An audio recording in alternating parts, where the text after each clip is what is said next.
We provide you the platform to turn your dreams into reality. Give wings to your aspirations with KR Mangalam University.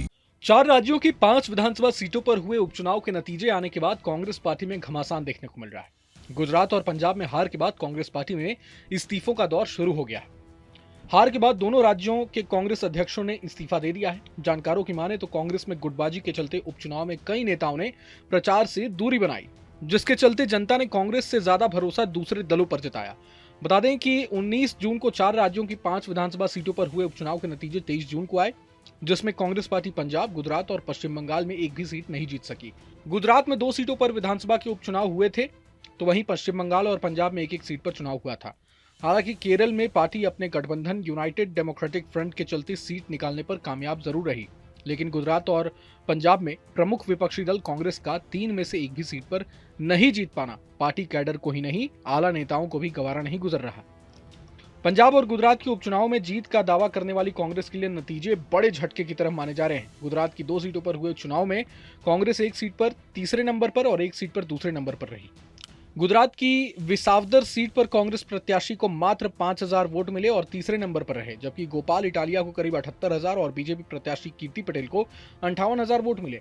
अब बात गुजरात की दूसरी seat की करें तो यहां बीजेपी के राजेंद्र कुमार उर्फ राजू भाई दानेश्वर चावड़ा ने कांग्रेस के रमेश भाई चावड़ा को करीब 40000 वोटों से हरा दिया।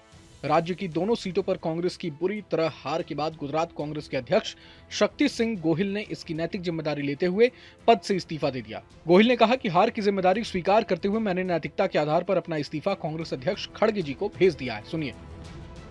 मैं बधाई देता हूं मेरे कांग्रेस के कार्यकर्ताओं को कि 30 साल से जहां पावर नहीं है, बब्बर शेर की तरह हमारे कार्यकर्ता ये चुनाव लड़े, पर नतीजे हमारे लिए बहुत बुरे आए हैं।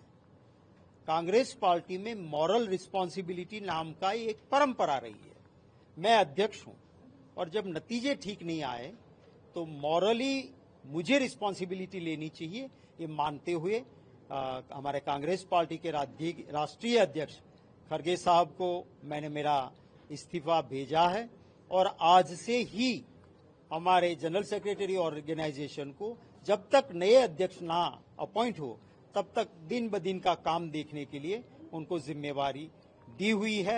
मैं धन्यवाद करता हूं खड़गे साहब का, राहुल गांधी जी का, वेणुगोपाल जी का और मुकुल वासनिक जी का कि 2 साल के मेरे टेन्योर में बहुत ही प्यार, समर्थन, आशीर्वाद इन लोगों का मिला है।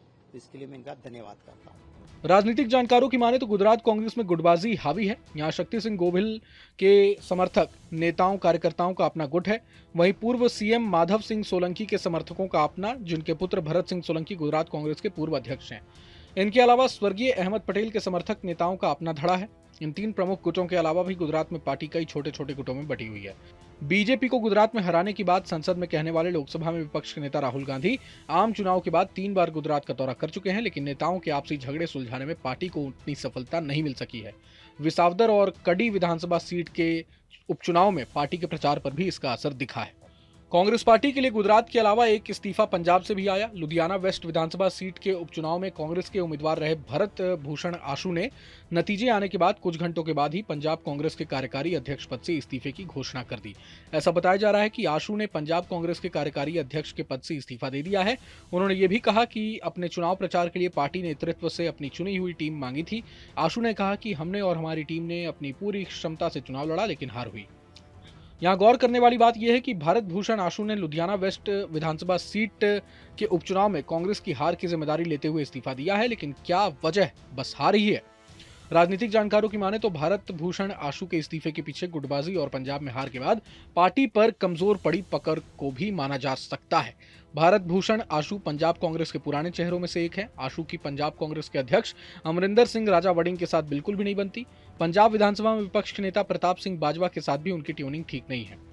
कहा तो यह भी जा रहा है कि भारत भूषण आशु ने खुद कांग्रेस नेतृत्व से साफ कह दिया था कि प्रदेश अध्यक्ष अमरिंदर सिंह राजा वड़िंग और विपक्ष के नेता प्रताप सिंह बाजवा उनके चुनाव प्रचार से दूर रहने चाहिए। भारत भूषण आशु ने पार्टी नेतृत्व से जो भी कहा वो सब हुआ, हर चीज उनके मुताबिक भी हुई, लेकिन वो चुनावी बाजी नहीं जीत पाए। ऐसे में शायद उन्हें भी इस बात का एहसास हो गया था कि हार का नकारात्मक असर पार्टी में उनके कद पर भी पड़ सकता है। यही वजह है कि उन्होंने इस्तीफा दे दिया। Bureau report, news nation.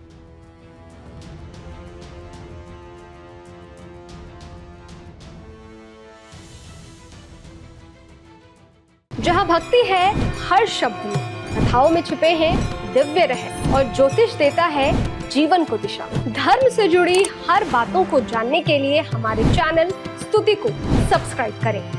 Channel पर जाने के लिए इस लिंक पर क्लिक करें।